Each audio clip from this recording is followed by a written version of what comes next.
안녕하십니까. 암호화폐 정보를 전달해 드리는 닥터 비트맨입니다. 네, 목요일에 아침이 밝아왔습니다. 어떻게 편안한 밤 잘 보내셨나요? 오늘 새벽이죠. 3시경 이제 모두가 기다리던 FOMC가 진행이 되었습니다. 시장의 예상대로 금리 동결이 되었지만 다소 매파적인 발언들로 인해 가격 전반적으로 쉽지 않은 모습을 보이고 있는데요. 일단 코인 마켓캡에서 메이저 탑10 코인들 가격 한번 살펴보도록 하겠습니다. 네, 일단 시가총액 1위 비트코인의 경우는 전날 대비 3.28% 하락한 25,100달러대를 나타내고 있습니다. 2위의 이더리움은 5.29% 하락한 1,650달러대를 나타내고 있으며 6위의 XRP는 7.06% 하락한 0.479달러대를 나타내고 있는데요. 비트코인의 더미넌스, 이더리움의 더미넌스 각각 한번 살펴보게 되면 47.9%, 19.3%를 나타내고 있습니다. 그렇다면 과연 선물 투자자분들은 현재 포지션 어떻게 나누고 있는지 롱숏 비율 한번 확인해 보도록 하겠습니다. 네, 일단 비트코인을 먼저 보겠습니다. 네, 비트코인의 경우는 롱 포지션이 58.9%로 우위를 점하고 있습니다. 이더리움의 경우는 숏 포지션이 51.3%, XRP를 볼까요? XRP의 경우는 숏 포지션이 56.7%로 우위를 점하고 있는데요. 네, 미 증시는 어떻게 마무리됐는지 한번 보겠습니다. 네, 미 증시의 경우는 다우존스는 하락 마감, S&P 500은 상승 마감, 나스닥의 경우도 상승 마감을 하였습니다.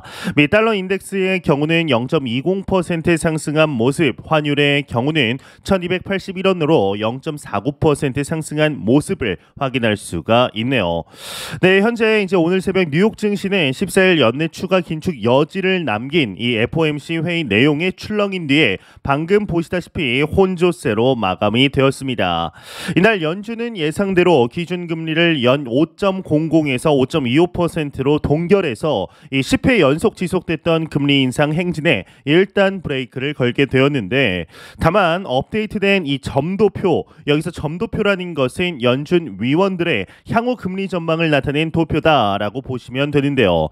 이 점도표에서 연준 위원들이 제시한 올 연말 최종 금리 전망치는 5.6%로 상향 조정이 되었습니다. 이 연내 추가 금리 인상 가능성을 시사하게 된 것이죠.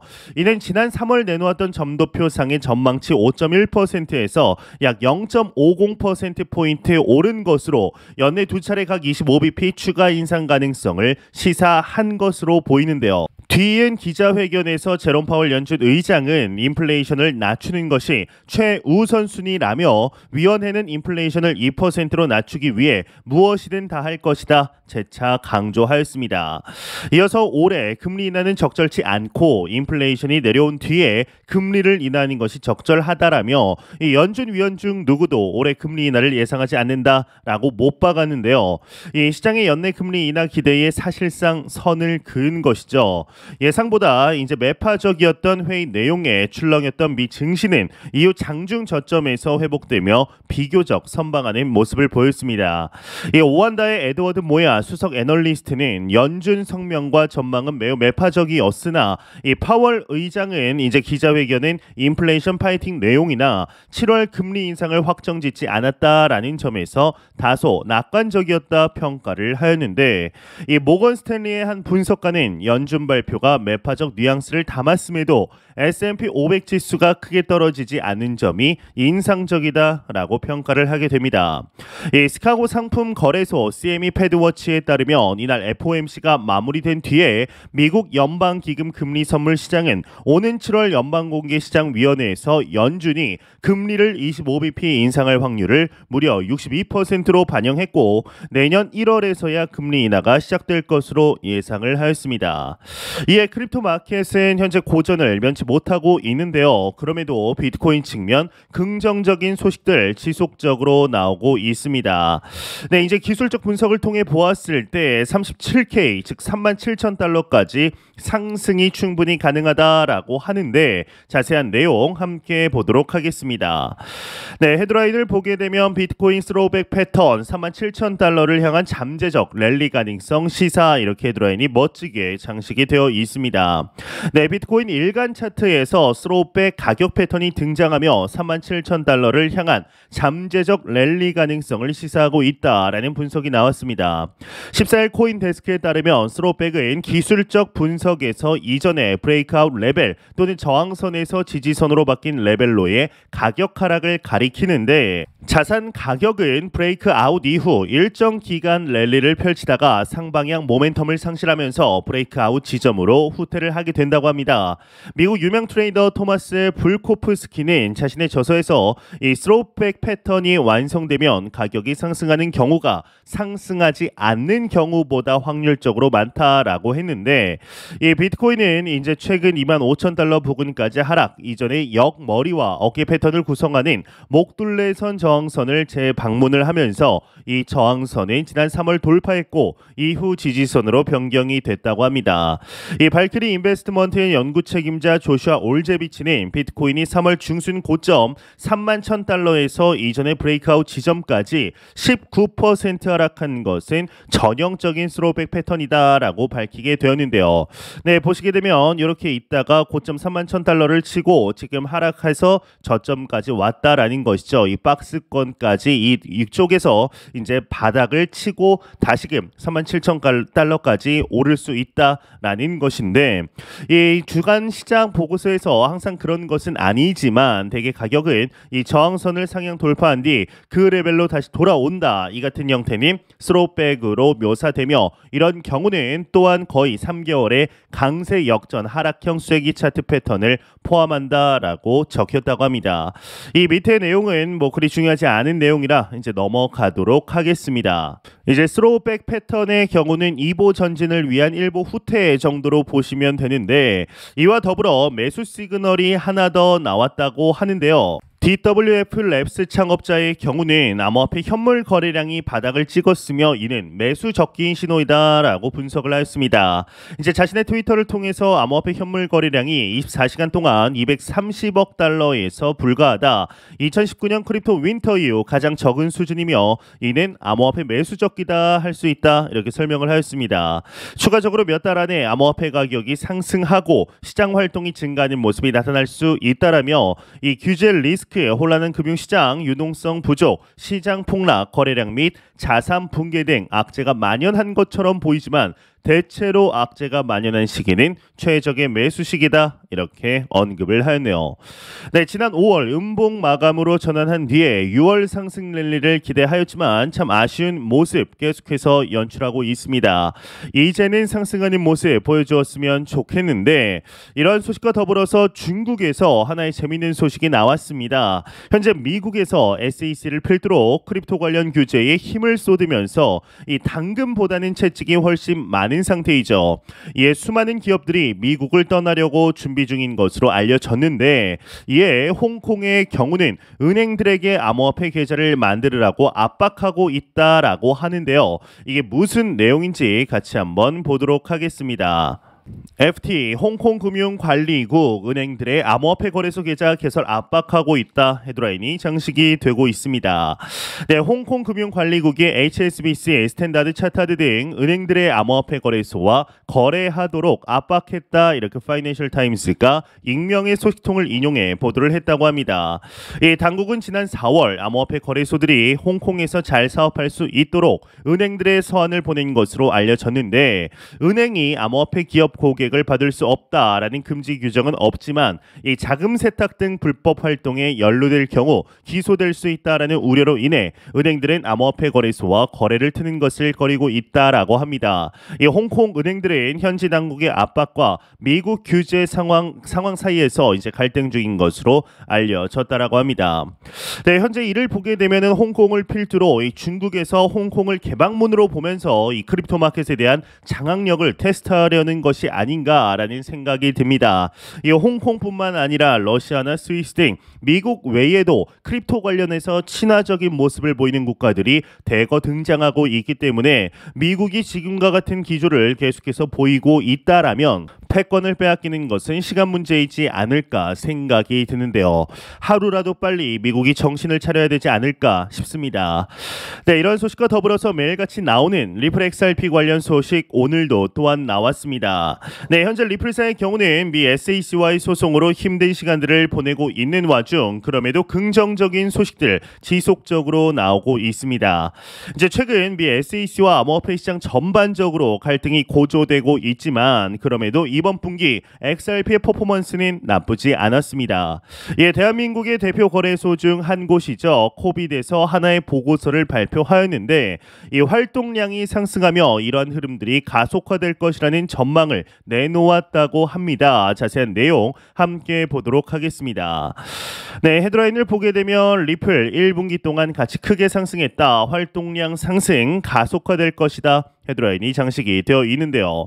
네, 리플 레저 활동이 여러 주요 영역에서 증가함에 따라 1분기 동안 XRP의 가치가 크게 상승했다. 암호화폐 리서치 기업 메사리가 작성한 2023년 1분기 XRP 레저 보고에 따르면 지난 1분기 XRP 레저의 일일 활성 주소와 트랜잭션은 전분기 대비 각각 무려 13.9%, 10.7%를 증가했다고 합니다. 네, 그러면서 코빗 리서치 센터는 리플에 대한 높은 관심도에 비해서 리플과 리플의 기반 네트워크인 리플 레저에 대한 정보는 다른 가상자산에 대해 빈약하다라고 설명을 하였는데, 네, 이제 XRP 원화 마켓 거래량 2위 이렇게 나와 있습니다. 이제 여러분들도 아시겠지만 이 대한민국 투자자들의 XRP에 대한 관심 매우 각별하죠. 이 원화 마켓에서는 비트코인 다음으로 XRP가 지금 거래량 2위라고 합니다. 이더리움을 능가하는 수치라고 하는데, 네, 밑에 내용을 보게 되면은 이 퍼블릭 블록체인 리플 레저는 스마트 컨트랙트를 자체 지원하지 않고 XRP 레저는 의도적으로 기본 레이어에서 스마트 컨트랙트를 지원하지 않도록 설계를 했다. 보안과 안정성을 보장하기 위함이다. XRP 레저는 빠르고 에너지 효율적인 통화 간 국경 간 결제를 비롯한 다양한 기능을 10년 이상 지원했다. 탈중앙화 거래소 그리고 네이티브 발행 통화, 에스크로 기능, 토큰 관리 기능을 제공하고 있으며 1분기 XRP 레저 활동이 증가하면서 매핑 XLS-20 표준은 NFT 거래를 매핑하여 총 5개의 새로운 거래 유형이 생성됐고 5개의 거래 유형이 추가 제한이 됐다고 합니다. XRP 레저의 코리움과 플레어 네트워크라는 2개의 사이드 체인도 있는데 코리움은 상호 운용성과 확장성을 중점으로 둔 기업용 L1이고 플레어 네트워크는 탈중앙화 데이터에 초점을 맞춘 이더리움 가상 머신 기반 사이드 체인이다. XRP 레저 생태계는 이제 많은 기대 속에 다양한 영역으로 확대됐고 기존 기능들이 이제 활동량 증가를 주도했다. 이렇게 내용이 나오고 있습니다. 네, 이제 여러분들도 아시겠지만 이 대한민국의 XRP 사랑, 이 리플 사랑은 그 어느 국가보다 좀 각별하다라고 볼 수가 있습니다. 이에 대한 구체적인 이유는 명확하게 밝혀지지는 않았지만 참 신기하죠. 지난 2020년 12월부터 시작된 SEC와 리플 사이 소송으로 인해 수많은 XRP 투자자분들의 피눈물 지금까지도 흘리고 있습니다. 현재까지 진행되는 상황을 보았을 때 얼마 전에 윌리엄 힘먼 이 연설문이 공개가 됐음에도 XRP 가격은 7% 상승했지만 다시금 조정받는 모습을 보여주었는데요. 일각에서는 이러한 모습을 보면 약식 재판을 끝내고 리플사가 정식 재판으로 회부하려는 것이 아니냐라는 이야기들도 나오고 있습니다. 만약 약식 재판이 끝나고 정식 재판으로 회부되게 되면 앞으로 2년에서 3년 정도는 리플사와 이제 SEC 간의 소송이 지속될 수밖에 없는데 과연 앞으로 어떻게 진행이 되게 될지 조금 더 지켜봐야 될 것 같습니다. 지금까지 모습을 보았을 때는 리플사 방면 유리한 것이 사실인데 과연 앞으로 이번 연도 과연 소송이 마무리될지 아니면 정말로 일각에서 나오는 목소리처럼 정식 재판으로 회부될지 한번 지켜보도록 하겠습니다. 네, 안 보고 가면 섭섭하겠죠. 마지막 크립토 공포 탐욕 지수입니다. 전날 대비 5포인트 하락한 41포인트를 기록하면서 현재 여전히 공포 단계를 나타내고 있습니다. 이 지수는 0이면 공포, 100이면 낙관을 의미하게 되죠. 네, 이제 얼마 전 챗GPT의 열풍의 주역 오픈AI CEO 샘 올트먼이 서울에 왔습니다. K-스타트업 및 오픈AI 행사에서 샘 올트먼이 한 이야기들은 한마디가 실시간 뉴스가 될 정도로 파급력이 상당히 컸습니다. 그 중에서도 크립토에 투자를 하고 있는 사람들이 특히나 주목해야 할 이야기들도 있었는데요. 이번 투어는 샘 올트먼의 저서가 나오면서 기획된 것이 아닌가 싶은데 단순히 이제 물론 이 책 장사를 하기 위해서 세계 투어를 기획했다는 게 좀 의아하기는 하지만 어찌 되었든 이번 투어를 통해 오픈 AI에 대한 가치를 올리고 구글보다 빨리 시작한 시장의 주도권을 확실히 하겠다라는 의지가 포함된 것으로 보입니다.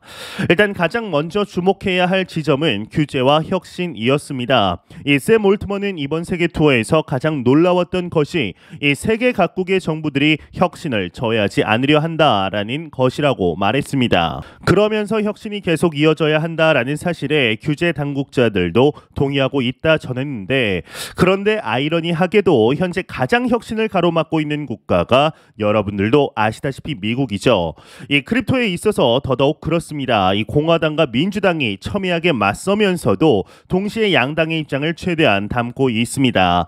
일례로 스테이블 코인 규제에 대한 수정 법안에 민주당 측 입장이 많이 반영된 것으로 알려졌는데요. 이 두 번째로 인상적인 말은 AI를 단계적으로 배포해야 한다라는 것이었습니다. AI 시스템을 배포할 때 각 시장과 카테고리마다 실제 사용 케이스에 맞는 규제가 필요하다라는 것이었는데요. 이것은 사실 사용되기 전까지는 완벽하게 알 수 있는 방법이 없습니다. 이 초기 인터넷이 보급됐을 당시 지금 문제가 되고 있는 인터넷상의 라이센스나 개인정보, 온라인 상거래의 모든 문제를 다 예측할 수는 없었죠. 결국 기술의 발전과 산업의 육성이 함께 가면서 그에 따른 제도적 장치가 마련됐던 것입니다. 이미 인간은 많은 경험을 통해 큰 변화가 일어날 때 그에 따른 사이드 이펙트 또한 크게 일어날 수 있다라는 사실을 잘 알고 있습니다. 그만큼 AI의 도입은 큰 변화를 만들어낼 것이고 지금도 만들어내고 있죠.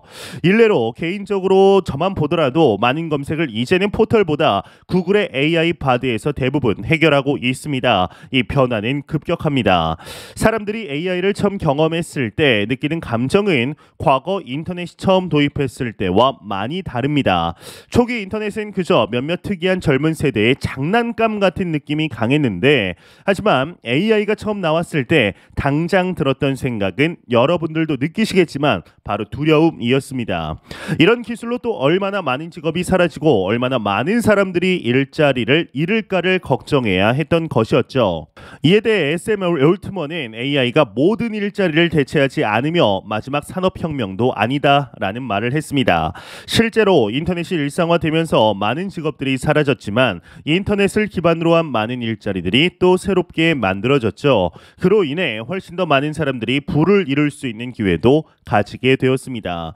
AI는 인간의 삶을 크게 바꾸겠지만 그 변화 안에서 인간은 또 새로운 역할을 찾아갈 것입니다. 실제로 컴퓨터 프로그래밍의 효율성이 높아질수록 3배 많은 공학자가 필요하다고 하는데요.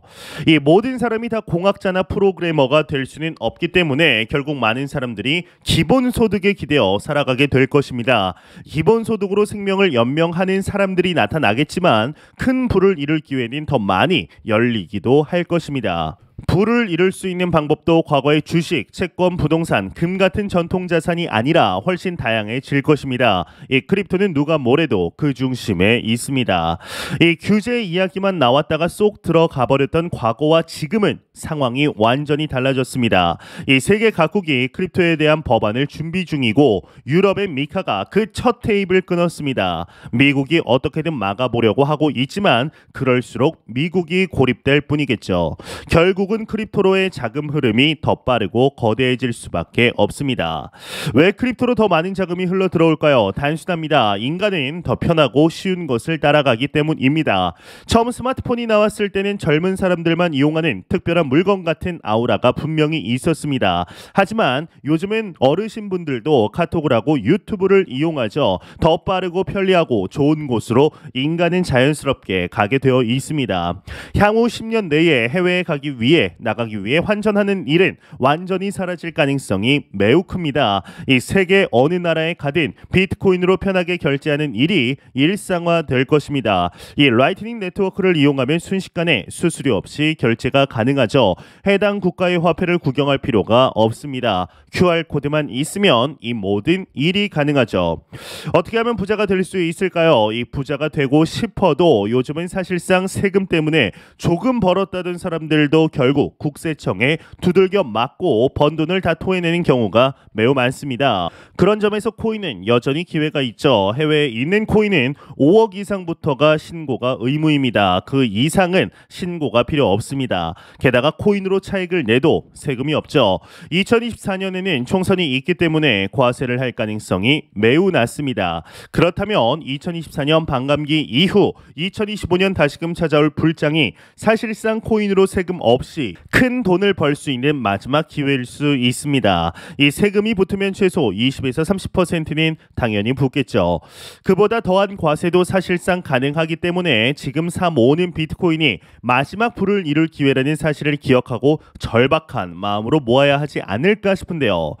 현재 매영상 말씀드리지만 절대로 단기적인 시각으로 이 시장 바라보지 마시며 장기적인 시각으로 또한 오랜 시간 동안 함께할 수 있는 여유 자금을 통하여 투자를 진행하시길 진심으로 바라보도록 하겠습니다. 제가 준비해온 소식은 여기까지입니다. 영상이 도움이 되셨다면 구독과 좋아요 그리고 광고 한 편만 처음부터 끝까지 시청 부탁드립니다. 이 채널은 오직 광고 수익으로 운영이 되게 됩니다. 항상 영상 시청해 주시는 시청자분들, 구독자분들 너무나 감사드립니다. 오늘 남은 시간 잘 마무리하시길 바라면서 저는 더욱 도움이 되는 영상으로 찾아뵙도록 하겠습니다. 지금까지 닥터 비트맨이었습니다. 감사합니다.